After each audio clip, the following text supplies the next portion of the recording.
تو ہم نے کل دیکھا کہ جو سلطان محمد بن تغلق تھا وہ leading Sultan of the Tughlaq dynasty, اور سلطان نے بڑے سویپنگ قسم کے ریفارمس کیے، بڑے فار ریچنگ جن کے افیکٹس ہوئے۔ اب ان کے افیکٹ زیادہ تو نیگیٹو ہو گئے، جو کہ ultimately they lead to the fall of the سلطنت آف دہلی، کیونکہ وہ بہت زیادہ ہیویلی انہوں نے امپیکٹ کیا جو خزانہ تھا، نیشنل ایکسپینڈیچر تھا، جو ایکسپینڈیچر تھا وہ مینی فولڈ بڑھ گیا۔ بیسیکلی جو سلطنت آف دہلی تھی دیٹ واز ایز لاس، لیکن کچھ بنیولنٹ کام بھی کیے۔ سلطان فیروز شاہ تغلق کا جو لمبا رجیم تھا، سلطان فیروز شاہ تغلق نے لوگوں کی فلاح و بہبود کے لیے بھی کام کیے۔ وہ مذہبی طور پہ اتنا ٹالرنٹ نہیں تھا جتنا کہ محمد بن تغلق تھا یا علاؤدین خلجی تھا۔ علاؤدین خلجی باقی یہ عام طور پہ سیکولر سلطان تھے، مذہب کو زیادہ آفیشیل رول نہیں تھا، لیکن فیروز شاہ تغلق نے اظہار جزیہ وغیرہ بھی امپوز کیا، زکوٰۃ اور باقی جو ٹیکسز تھے وہ بھی امپوز، اس سے نیچرلی لوگوں میں ریزنٹمنٹ جو لوکل، یہ تو آپ کو پتہ ہی ہے کہ جو پریڈومیننٹ پاپولیشن تھی وہ نان مسلم کی تھی، اور جو صرف تھوڑی پرسنٹیج تھی جو کہ مسلمان تھے، لیکن مسلمان کیونکہ رولرس تھے، اتھارٹی میں تھے، تو naturally they had more influence. پھر ہم نے یہ بھی دیکھا کہ جو جب تغلق گئے تو تغلق کے بعد جو سب سے بڑا جو کلیپس ہوا وہ یہ تھا کہ جب 1398 میں امیر تیمور آیا، تیمور قیمت نیم، تو جب وہ آیا جو چغتائی ٹرک تھا سینٹرل ایشیا سے، تو آیا تو اس نے دہلی کو میسیکر کیا، دہلی ہے بلڈ بات، بہت زیادہ نقصان کیا، لوٹ مار کی، پلنڈر کیا، اور وہ ظاہر ہے اپنے بعد سید کو اپنا وائس انسٹال کر دیا۔ اب اس کے جانے کے بعد ظاہر ہے ونس ہی واز ڈیڈ، جب اس کی ڈیتھ ہو گئی تو اس کے بعد یہاں سید نے اپنے آپ کو سلطان کے طور پہ ڈکلیئر کیا۔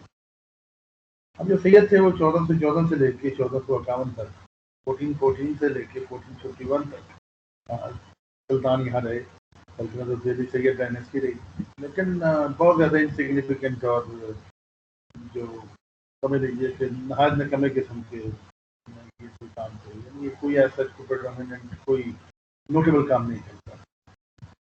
جو لاسٹ سید رولر تھا جو کہ وہ تو ہی فلیڈ دی کیپٹل، اور اس کے ڈر سے وہ بیگون کی طرف بھاگ گیا۔ اب ظاہر فرسٹ ٹائم ایسا ہوا کہ کسی بھی سلطنت کو بغیر کسی فائٹنگ کے، بغیر کسی بیٹل یا وار کو فائٹ کیے سلطنت آف دہلی کی، this was very unprecedented and unique.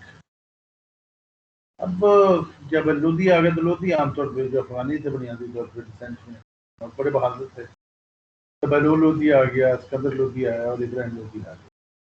ہم نے دیکھا کہ بیٹل آف پانی پت میں بابر نے لودھیوں کو ہرایا اور اس کی ہسٹورک بیٹل ہوئی، اور اس کے بعد اس نے یہاں پر مغل امپائر کو اسٹیبلش کیا۔ تو ان نٹ شیل 5 ڈائنیسٹیز تھیں جنہوں نے رول کیا انڈیا کو۔ سب سے پہلے سلیو تھے، پھر خلجی آئے، خلجی کے بعد تغلق آ گئے، تغلق کے بعد سید آ گئے، اور سید کے بعد لودھی آ گئے۔ جو سب سے جو اسٹرانگ ڈائنیسٹی تھی آپ سمجھ لیجیے کہ اس میں تغلق اور جو سلیو ڈائنیسٹی تھی وہ زیادہ اسٹرانگ تھی، اور علاؤدین خلجی بھی جب اس کا رجیم تھا، اٹ واز اے مکسچر۔ آج کا جو ہمارا لیکچر ہو گیا اس بیک ڈراپ میں تھوڑا سمجھیے تو آپ کو تھوڑی زیادہ انڈرسٹینڈنگ ہوگی۔ آج ہم یہ پڑھیں گے کہ جو سلطنت آف دہلی تھی اس کے اسٹیٹ اینڈ سوسائٹی یہ 320 سال کے ٹائم میں کیسے چلی، اور کلچر کیسے ڈیولپ ہوا۔ تو سب سے پہلے ہم دیکھیں گے کہ ایڈمنسٹریشن کیسی تھی آپ کی سلطنت آف دہلی کی۔ تو ایڈمنسٹریشن میں سب سے پہلے تو سمجھ لیجیے کہ سلطان بہت ہالی تو سلطان تھا، کیونکہ ٹرکس تھے بنیادی طور پر ڈومیننٹلی، تو سلطان کے پاس بہت زیادہ پاور، تو سلطان ہی سیکولر اور ریلیجیس ہیڈ ہوتا تھا، and mostly they ruled in the name of Allah. بنیادی طور پہ وہ یہ کہتے تھے کہ ہم اللہ کے شیڈو ہیں یہاں پر. جیسے کہ غیاث الدین بلبن جو کہ سلیو ڈائنیسٹی کا سلطان تھا، وہ یہ کہتا تھا کہ میں شیڈو آف گاڈ ہوں، ذل الہی، میں اللہ کا یہاں فرد ہوں، اللہ کے ایک شیڈو ہوں. یہاں تو یہ ڈیوائن رائٹ آف کنگشپ میں گورنمنٹ کرتے تھے، ایک خلیفہ کے اپنے آپ کو یہاں نمائندے سمجھتے تھے، اور یہ کہتے تھے کیونکہ خلیفہ کے بعد نبی اور نبی کے بعد اللہ ہے، تو ہم کیونکہ خلیفہ کے یہاں ریپرزینٹیو ہیں تو ہماری اوبیڈینس جو ہے وہ کمپلسری ہے. بہرحال یہ ان کا اسٹائل آف کنگشپ تھا. اور کہتا خطبہ پڑھا جاتا تھا بادشاہ کے سلطان کے نام سے جامع مسجد میں. Most of them included the name of caliph in the khutbah and the sikha, and adopted the titles indicative of their subordination to the caliph. اور وہ زیادہ تر جو خلیفہ تھا بغداد میں، پیچھے دمشق میں، خاص طور پر بغداد میں، انہی کے نام سے وہ اپنا یہاں خطبہ کرتا. تو بہرحال ایک تو کوئی نہ کوئی روحانی یا مذہبی بیس اپنی رکھ سکتے. اب بعد میں انہوں نے کیلف سے لیٹر آف انویسٹیچر لے لیا. لیٹر آف انویسٹیچر، لیٹر آف انویسٹیچر کا مطلب تھا کہ انہوں نے یہ کیپیسٹی، یہ اتھارٹی دے دی کیلف نے کہ آپ بھائی اپنے جو ایپسٹ کیلف تھے انہوں نے کہا کہ آپ اپنے رائٹ میں وہاں سلطان ہیں. لیکن آپ کو یہ پتہ ہی ہے کہ سورینٹی اسلام میں بلانگس ٹو اللہ المائٹی، تو اللہ سبحانہ تعالیٰ ہی سورن ہے، اور جو رولرز ہیں، جو سلطان ہیں، یہ جو بادشاہ ہیں، وہ اللہ کے جو اقتدار اعلیٰ ہے اس کو ایک سیکرٹ ٹرسٹ کے طور پہ، ایک مقدس امانت کے طور پہ ایکسرسائز کرتے. علاؤدین خلجی بہت سیکولر تھا، کیونکہ وہ کوئی پڑھا لکھا بھی نہیں تھا، اور وہ شریعہ سے بہت حد تک اگنورنٹ تھا. کوئی اسے ایسے سوال بھی اس وجہ سے نہیں پوچھتا تھا. لیکن باقی جو تغلق تھے وہ کمپیریٹیولی، خاص طور پہ تغلق جو تھا وہ تو اس نے کتابیں بھی لکھی، تو پڑھا لکھا سلطان تھا. اور سمجھ لیجیے کہ مذہب کا بڑا رول تھا.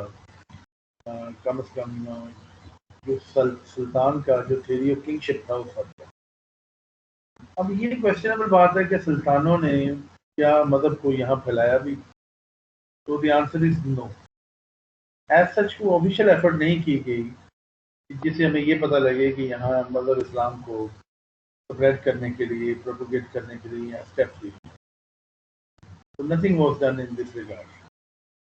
کسی نہ کسی فارم میں، لوز فارم میں اسلامک ٹیچنگس کی اسکالرشپ کی گئی. اب اس سے ظاہر ہے کہ ایک جو صوفیہ کرام تھے ان کا بڑا رول یہاں بنا، لیکن ایز سچ کو آفیشیل ایفرٹ نہیں کی گئی. تو یہاں تک کوئی کویشچن ہو تو پوچھیے گا.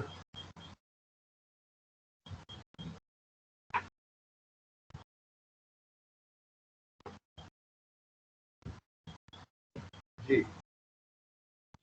سر منگولز جو تھے وہ اس ٹائم میں ان کی اس ایشیا پہ کیوں نہیں نظر پڑی وہ منگولز کی؟ لیکن منگول آتے رہے، اور میں نے آپ کو پچھلے لیکچر میں بڑا ڈیٹیل سے پڑھایا تھا کہ خاص طور پہ جو خلجی ڈائنیسٹی تھی، علاؤدین خلجی کے دور میں منگول کوئی 10-12 دفعہ یہاں انہوں نے اٹیک کی. تو یہاں وہ اٹیک کرتے تھے، لیکن آگے سے ان کو ریزسٹنس کا سامنا کرنا پڑتا تھا، اور خاص طور پہ خلجی اور تغلق نے بہت اسٹیپس لیے کہ وہ ان کو ڈسپیل کیا جائے، قلعے بنائے، اپنی فوجوں کو آرگنائز کیا. تو اچھی ایفرٹ کی گئی. لیکن کچھ وہ ہلاکو خان کی ڈیتھ کے بعد جو سکسیسر ان کے تھے وہ ویک بھی ہو گئے تھے، اور پیچھے سے ان کی جو سپورٹ بیس تھی وہ کمزور ہو گئی. ویسے ہی نظر تو پڑی ان کی، دے ٹرائیڈ مینی ٹائمس، وہ بہت دفعہ یہاں آئے لیکن سکسیزفل نہیں ہو پائے. اور بعد میں میں آپ کو یہ بتا رہا ہوں کہ الٹیمیٹلی جو تیمور تھا وہ بھی تو منگول ہی تھا، پیچھے اس کی جو ریجن تھی ایک حساب سے، آلدو ناٹ ٹیکنیکلی، اس سینس میں نہیں کہ وہاں سے وہ آیا تھا. وہ بیسیکلی جو بلڈ لائن ہے، جو لائنیج ہے، وہ تو وہیں سے تھی. جس نے نے سلطنت آف دہلی کو تباہ کیا. لیکن تیمور جو تھا وہ یہاں گورنمنٹ یا اسٹیٹ کو اسٹیبلش نہیں کر پایا. ہی وینٹ بیک آفٹر, زیادہ وہ یہاں اسٹے نہیں کرتا. جی اور کوئی سوال ہے؟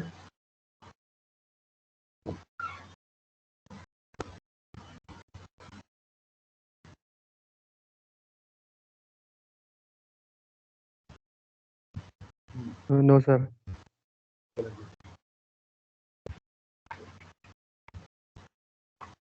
تو پھر ہم دیکھتے ہیں کہ جو شریعہ تھا اس کا کیا رول تھا.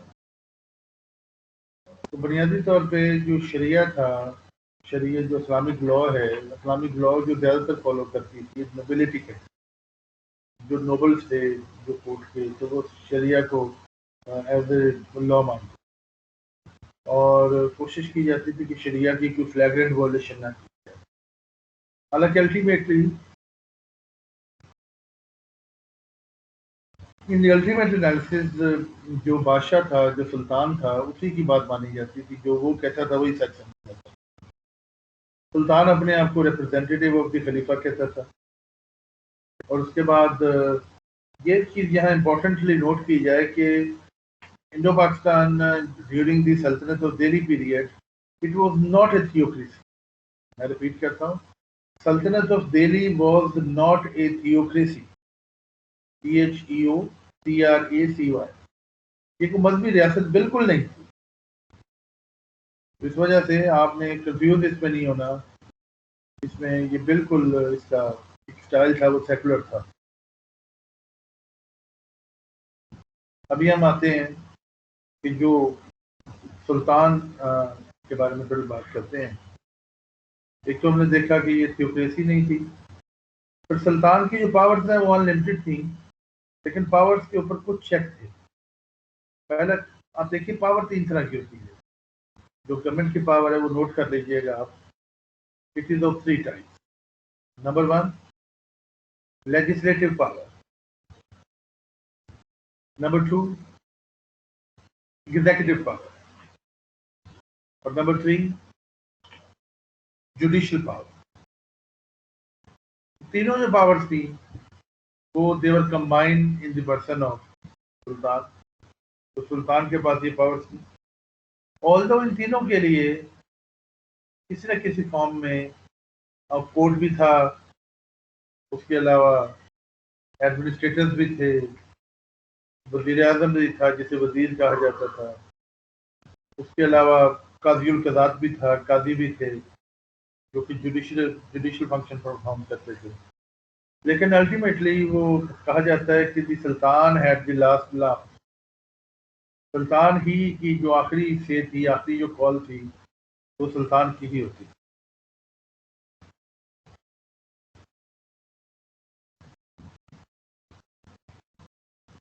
تو اس کے بعد نیسیسٹی آف کوآپریشن تھا. نیسیسٹی آف کوآپریشن سے مراد یہ ہے, ڈاکٹر ایشوری پرساد لکھتے ہیں جو علماء تھے اور جو باقی جو تھیولوجین تھے, جو لائرز تھے یا باقی مسلم پاپولس تھی, وہ ہندو پیزنٹس کے ساتھ اور ہندو جو چیفز تھے ان کے ساتھ بھی ان کا کوآپریشن رہتا تھا, کیونکہ یہ بلیو کرتے تھے کہ گورنمنٹ کو صحیح طریقے سے چلایا جائے. پھر ہم نے دیکھا کہ ایک کاؤنسل بھی ہوتی تھی. آپ اپنے پاس لکھ لیجئے گا, سلطان ہے, sultan is assisted by a council. اب جو کاؤنسل تھی وہ عام طور پہ they were the friends of sultan and trusted officers ہوتے تھے وہ. اب ان کو بہت سارے جو معاملات تھے اسٹیٹ کے, اس کے ان کے حوالے کیے جاتے تھے, اور ان کی جو رائے تھی وہ بڑا امپیکٹ رکھتی تھی سلطان کے اوپر. تو آپ سمجھ لیجئے کہ it was just like modern days cabinet, جس میں ایڈوائزرز ہوتے ہیں, جس میں منسٹرز ہوتے ہیں جو کہ appointed by the prime minister ہوتے ہیں. تو پرائم منسٹر صاحب کو آپ سلطان سمجھ لیجیے, اور جو کیبنٹ ہے اسے آپ کاؤنسل سمجھ لیجیے. پھر ہم دیکھتے ہیں کہ سینٹرل گورنمنٹ کی ایڈمنسٹریٹو آرگنائزیشن کیا تھی. تو سینٹرل گورنمنٹ کا جو سب سے امپورٹنٹ منسٹر تھا وہ وزیر کہلاتا تھا. وزیر was the highest officer of the سلطنت of Delhi. and he was next to the Sultan. اب وزیر کے ساتھ ایک نائب وزیر بھی ہوتا تھا جو کہ اسسٹنٹ تھا اس کا. تو یہ بیسیکلی جو دو بڑے عہدے تھے جو کہ سلطنت اور دہلی میں. اس کے بعد جو تیسرا تھا وہ دیوان ارض تھا. اب دیوان ارض جو تھا بنیادی طور پہ، اور پھر دیوان انشا بھی تھا اور دیوان رسالت تھا. جو دیوان رسالت تھا یہ لکھ لیں، دیوان DIWAN-IRISALAT. جو دیوان رسالت تھا it dealt with religious matters. جو pious foundations تھی، stipends تھے ریزرونگ جو کہ اسکالرس کو دیے جاتے تھے، جو مین آف پائٹی ان کو دیے جاتے تھے، تو بڑا امپورٹنٹ تھا. اس کے بعد دیوان ارض تھا. دیوان ارض، دیوان DIWAN-I-ARZ. دیوان ارض جو تھا وہ ملٹری ڈپارٹمنٹ تھا، اور یہ آرمی کی جتنے بھی ریکروٹمنٹ تھی، ان کی جو پیمنٹس تھیں، ان کی ویلفیئر تھی، اس کے اوپر اس کا کنٹرول تھا. اس کے بعد دیوان انشا بڑا امپورٹنٹ تھا. دیوان انشا، انشا سے مراد ہے جو رائل کورسپونڈنس تھی. اب رائل کورسپونڈنس بڑی امپورٹنٹ اس سینس میں تھی کہ جو گورنرز تھے یا جو دوسرے کنٹریز کے جو رولر تھے ان کو جو پیغامات دیے جاتے تھے، جو ایمسریز اور انوائے جو ان کے ہاں اپوائنٹ کیے جاتے تھے، تو ان سے کے ذریعے سے خط و کتاب پر اور ایک کنیکٹیوٹی رہتی تھی. پھر جسٹس کا بھی پورا محکمہ تھا. قاضی القضات ہوتا تھا جی. اب قاضی القضات چیف قاضی تھا، اور جو مفتی تھے وہ لا کی تشریح کرتے تھے، اور جو قاضی تھے لا پہ فیصلہ کرتے. پھر اس کے علاوہ کوتوال اور معتصر بھی ہوتے تھے. پنچایت سسٹم بھی تھا جو کہ گاؤں کی سطح پہ ہوتا تھا. اچھا، besides all this there was a very strong spy system. تو جو اسپائی سسٹم تھا، سلطان نے اپنے آپ کو کیونکہ انفارم رکھنے کے لیے اسپائی تھے وہ اپوائنٹ کیے تھے. تو فیروز شاہ نے cruel forms of punishment introduce کروائیں. اپنے اسپائی سے وہ پتہ کرواتا تھا کہ اس کے خلاف کوئی ریبیلین تو نہیں کر رہا یا بغاوت تو نہیں کر رہا، تو پھر وہ ان کو سزائیں دیتے. ابھی ہم نے دیکھا ہے کہ جو سینٹرل گورنمنٹ ہے اس میں سلطان ہے، ایک وزیر ہے، ایک نائب وزیر ہے، اور اس کے بعد جو ڈپارٹمنٹس ہیں، ڈپارٹمنٹ میں ہم نے دیکھا کہ دیوان ارض ہے، دیوان انشا ہے، دیوان رسالت ہے، اور قاضی القضات ہے جو کہ جوڈیشری کے میٹرز کو دیکھتا ہے. پھر ہم نے دیکھا کہ لوور لیول پہ کوتوال ہیں، معتصب ہیں، اور پنچایت ہے جو کہ ان سے پہلے بھی چلتی آ رہی ہے. اور اسپائی سسٹم بھی ہم نے یہ دیکھا کہ بڑا اسٹرانگ ہے. یہ کہا جاتا تھا وال ہیویس، دیواریں ان کے بھی کان ہوتے. Then we have the sources of revenue. یہ بھی بڑا امپورٹنٹ ہے کہ بھائی جو سینٹرل گورنمنٹ ہے اس کے ریونیو کے سورسز کیا ہیں.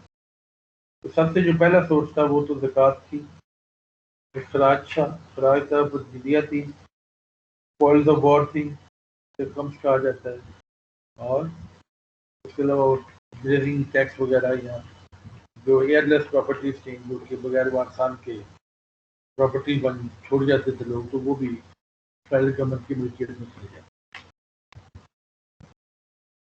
ابھی ہم دیکھیں گے کہ جو پروونشل گورنمنٹ ہے، دیکھیں ہر ایک جو ساری سلطنت اور دہلی تھی اس میں ایک سینٹرل گورنمنٹ تھی، اور جو صوبے تھے ان کو پروونسز کہا جاتا تھا، اقتا کہا جاتا تھا.